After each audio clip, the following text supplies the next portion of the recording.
तो अगर आप ऑलरेडी जॉब में हैं तो औरों को भी आने दीजिए, औरों का सीट क्यों खाना। ज़्यादातर लोग को एग्ज़ाम नहीं देना चाहिए अगर एक बार रिजल्ट हो गया तब। देखिए हर लड़का अब उतना मेहनत कर रहा है तो उसको दूसरा अगर मौका मिला तो क्या ही गलत है, बताइए आप ही। नमस्कार, मैं अंकित राज। इस वक्त हम मौजूद हैं पटना के काली घाट पे। बीते 6 अप्रैल 2026 को बिहार सरकार के द्वारा एक नई नियम लागू की गई थी, जिसके अंतर्गत कोई भी सरकारी कर्मचारी या पदाधिकारी हैं वो एक से ज़्यादा बार प्रतियोगी परीक्षा में सम्मिलित नहीं हो सकते हैं।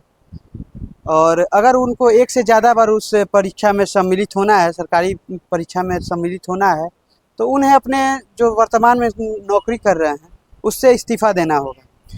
तो आइए इन्हीं सब को लेकर यहाँ पे कुछ छात्र मौजूद हैं, उनकी राय जानते हैं, क्या उनकी राय है इस विषय पे। सबसे पहले आप अपना नाम बताइएगा। मेरा नाम शंकर है और मैं अभी पटना यूनिवर्सिटी से एमजेएमसी का कर रहा हूँ।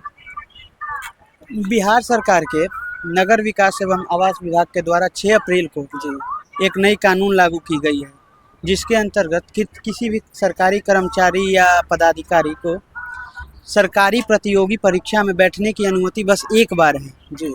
इस पे आपका क्या विचार है, क्या राय है आपकी? देखिए, अभी जो बिहार सरकार के द्वारा जो ये लाया गया है कानून प्रावधान, इसमें मेरा ख्याल यही है कि जो लोग सरकारी अधिकारी बन चुके हैं, जो लोग हैं, उनको अभी एक बार ही फॉर्म भरने का ऐसा कुछ सीन है। तो अगर आप ऑलरेडी जॉब में हैं तो औरों को भी आने दीजिए, औरों का सीट क्यों खाना। तो कहीं ना कहीं मैं बिहार सरकार के इस कानून से, इस प्रावधान से 100% सहमत हूँ। देखिए प्रतियोगी परीक्षा जो होता है वो कहीं ना कहीं आम विद्यार्थी के लिए ही होता है ना। गरीब छात्र इसमें ज़्यादातर आते हैं और मैं यही देखा हूँ। ठीक है, प्रतियोगी परीक्षा में ज़्यादातर लोग को एग्ज़ाम नहीं देना चाहिए अगर एक बार रिजल्ट हो गया तब।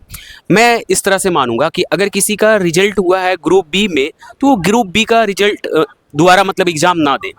जैसे कि मान के चलिए इनकम टैक्स अगर बने हैं तो वो एक्साइज के लिए ना जाएं। आप बी का जॉब ले लिए, बी तक रहिए।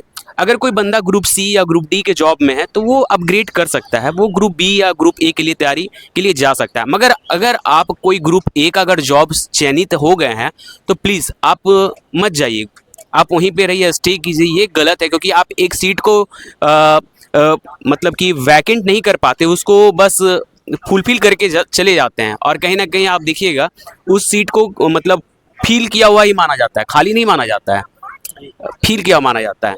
तो इस तरह से मैं मानूंगा कि कम से कम जो है ग्रुप ए का जो ये होता है जॉब होता है तो ग्रुप ए का वैकेंसी फिर आप ना भरें, ठीक है। और ग्रुप बी का अगर जॉब होता है ग्रुप बी का वैकेंसी ना भरे। अगर आप ग्रुप डी या ग्रुप सी में हैं तो आप अपग्रेड के लिए भर सकते हैं, मेरा यही मानना है सर। आपके अनुसार मतलब कि कितने बार सरकारी कर्मचारी या पदाधिकारी को परीक्षा देने की अनुमति होनी चाहिए, कितने बार?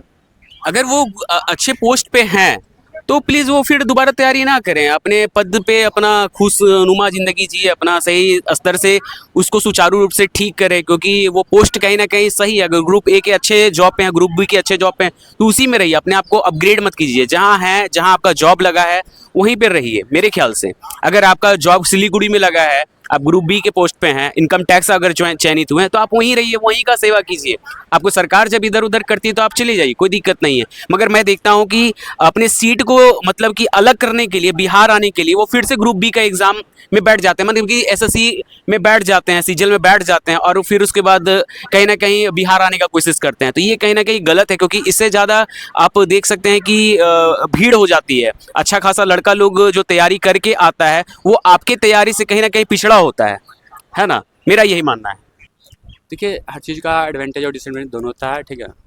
ये एक तरह से बढ़िया भी है और एक तरह से ख़राब भी कर लीजिए। तो देखिए हर लड़का अब उतना मेहनत कर रहा है तो उसको दूसरा अगर मौका मिला तो क्या ही गलत है, बताइए आप ही। ठीक है, अब हम बाय द वे हम सीजीएल का तैयारी किए थे, कम रैंक के कारण हमको मिल गया तेलंगाना जैसा जगह मिल गया, ठीक है। हम वहाँ पे ढंग से अपने आप को अफोर्ड नहीं कर पा रहे हैं, नहीं मतलब रह पा रहे, उस वातावरण में हमको फिट नहीं हम जा पा रहे, ठीक है। तो फिर से हम अपना मेहनत का जारी रखे थे और बढ़िया कुछ कर लिए। तो बढ़िया करने के कारण आगे हमको मिल गया, तो वो तो मेरा मेहनत ही है ना, हमको उसमें दिक्कत क्या है। फिर से एग्जाम देने का मौका मिला तभी तो हम दे पाएँ, नहीं तो हम वहीं अटके रह जाते हैं। मेरा मेहनत भी मतलब लेवल भी अच्छा खासा था, वहीं रह गए। लोग देख रहे हैं कि ग्रुप डी मतलब ले रहा है, ठीक है, लेकिन ग्रुप डी में उसको सीजीएल से तुलना कर दे रहे हैं, समझ रहे ना बात को। अगर तेलंगाना जैसी या साउथ में कोई भी जगह मिल जाता है ना तो उसको ग्रुप डी से तुलना कर देते हैं, बोलते हैं उससे बढ़िया तो ग्रुप डी है मेरा, सीजल का तैयारी क्या ही करें हम, उससे बढ़िया ग्रुप डी चले जाते हैं। इसलिए वो मेहनत करता है, दोबारा करके फिर आगे बढ़ता है अपना। तो सरकार तो एक मौका तो दे रही है सरकारी कर्मचारियों को कि एक बार आप एग्जाम दे के दूसरे जॉब में जा सकते हैं। हाँ भाई, तो एक मौका दे रही है ना, वो बस छुट्टी दे रही है, मौका थोड़ी दे रहे हैं, बस एक ही छुट्टी है ये ना। हाँ। नियम में ये है कि बस छुट्टी मिलेगा एक बारी, दोबारा आपको छुट्टी नहीं मिलेगा, वो भी एग्जाम के मतलब कहने पर कि आप हम एग्जाम देने जा रहे हैं उस पर छुट्टी नहीं मिलता दोबारा। जी। क्या बस यही नियम है ना।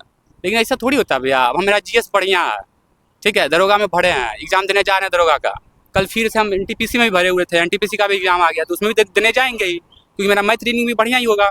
पटना में पढ़ रहे तो मैथ रीडिंग भी बढ़िया होगा ना। पहले यहाँ का स्टूडेंट लगभग पहले आता है तो मैथ रीडिंग करता है, ठीक है, जी। उसके बाद ही जीएस पढ़ता है। तो आपने देखा कि अलग अलग छात्रों ने अपना अलग अलग सुझाव दिया।